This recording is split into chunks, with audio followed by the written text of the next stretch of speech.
All right, good morning. Hey, this is the Tuesday, Thursday class. Everybody tell the Monday, Wednesday class, hey. Hey. Very nice. What is today? Best day ever. Why are we here? To get the tools to build future champions. Excellent. So we have 3 primary goals today.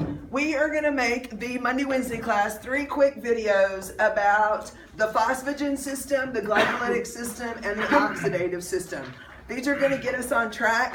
We are going to stay with the focus of show-off day being next week. So we are rocking in chapter 3. Before we get going, I want us to revisit those parts of the sliding filament theory. So what was first? What's the first phase? Starts off what? Starts off resting. And then all of a sudden, what kind of says we better do something? Calcium. Excellent. All right. So then what happens next? What? Tell them what happens. Excitation coupling. So what gets excited? Very good. Troponin and trimyosin get excited because they were invited and they couple. So this is all of a sudden when we see trip and trip come into play. What happens next? Very good. No, wait, there's one in here that y'all are forgetting. Excitation coupling, then what?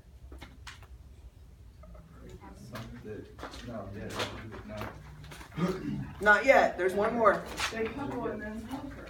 Okay, but there's a 3. Okay, what's 4? What's 5? This is relax. This is recharge. What? Contraction. Very good. They contract. Then the recharge happens between ATP and ADP. DP. Now, here's what we're asking. How long did we say that this system actually lasted? A long time or a millisecond? Millisecond. So after that, something else has to take place to keep the machine moving. And this is when we start in this whole chapter of bioenergetics. So let's get some terminology down and then we're going to rock things out.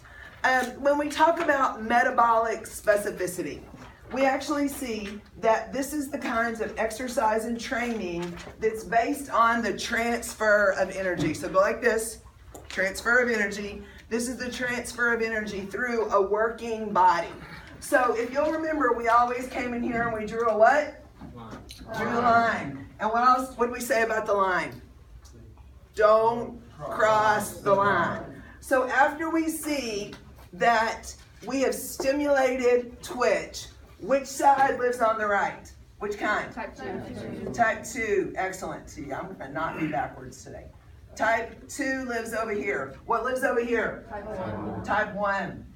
Very good. Now, the main systems that we're going to start to cover are going to be the phosphagen system, which lives way over here, with what fibers were over here? 2X. X.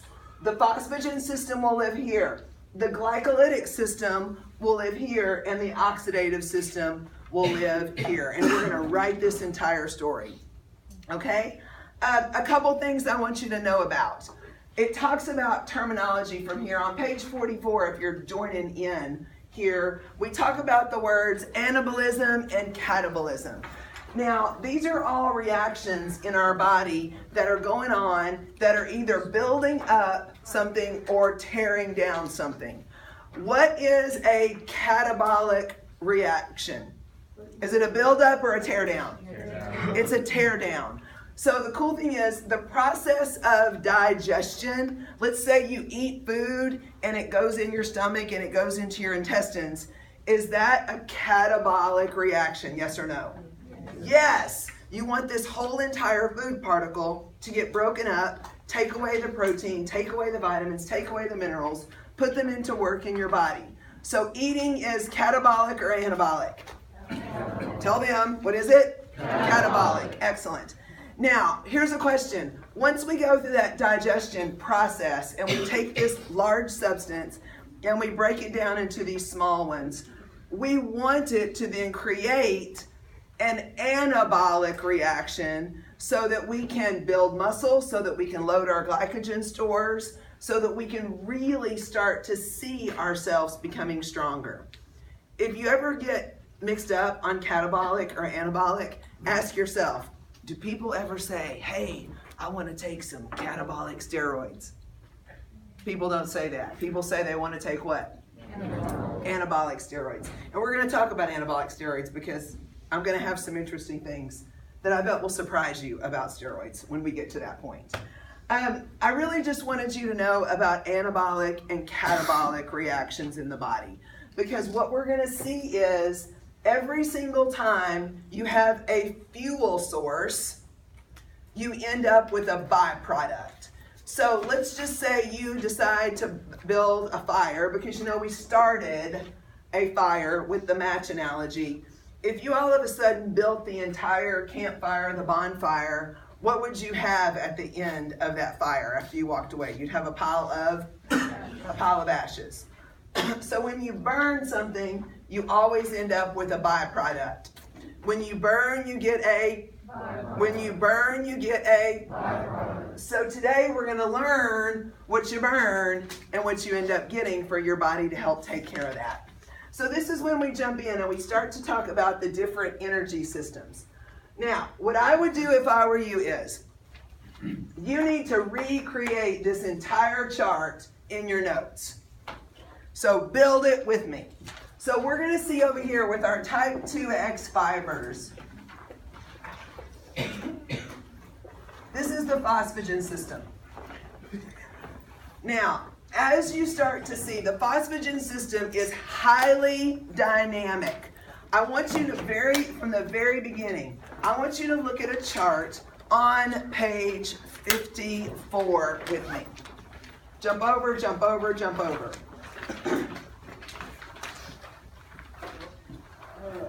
Now,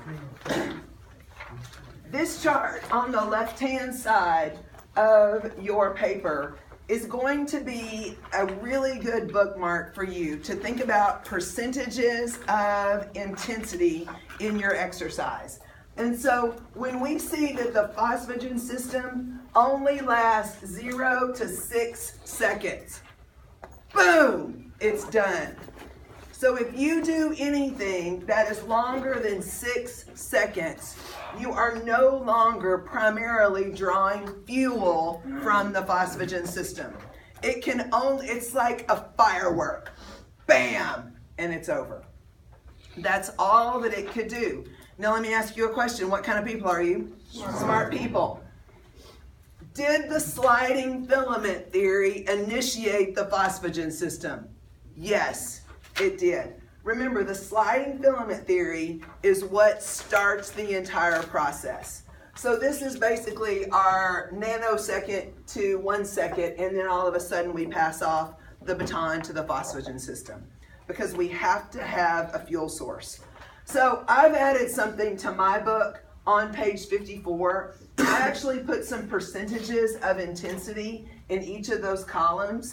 So in that intensity, in that phosphagen system, I have a 90 to 100% written in my book by that.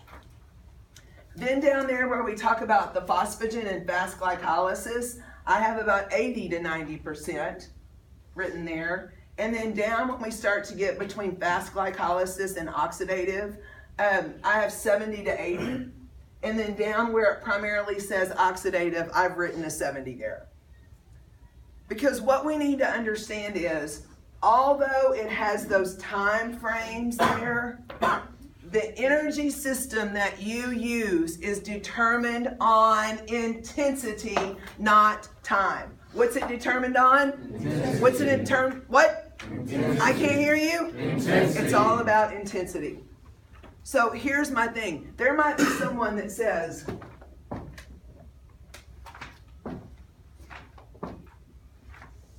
they can't see that I'm jumping up and down, can they? I was jumping up and down on the wall doing vertical jumps. They can't, what you don't understand is what would eventually happen to my intensity level if I kept going for 30 seconds. It's going to go down. So even though I was doing a vertical jump, was I eventually shifting out of the phosphagen system into a different system? Yes or yes? Yes. Yes. Okay, so let's talk more about the phosphagen system. So flip back to page, where were we?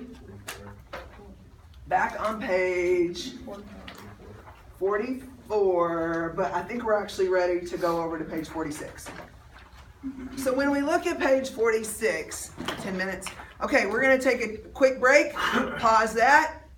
We'll see you for the phosphagen system.